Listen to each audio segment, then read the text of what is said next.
12তম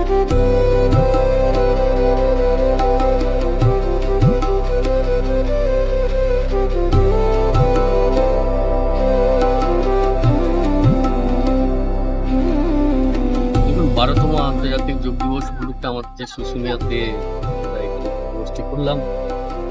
তো আমরা জানি যে আমাদের জনপ্রিয় প্রধানমন্ত্রী সারা বিশ্বের কাছে আহ্বান রেখেছেন যে আমরা এই যোগের মাধ্যমে মানুষকে এখন সুস্থ এবং সুন্দর এবং দীর্ঘায়ু রাখা সম্ভব।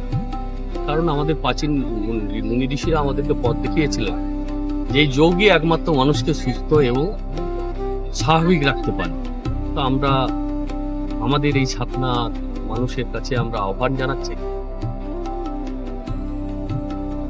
একটা খুব সুন্দর অনুভূতি, তার কারণ পরিবেশ খুব সুন্দর এবং এত সুন্দর একটা প্রাকৃতিক ব্যাকড্রপের পেছনে, শুশুনিয়া পাহাড়ের পেছনে এটা একটা অন্যান্য স্মরণীয় অভিজ্ঞতা।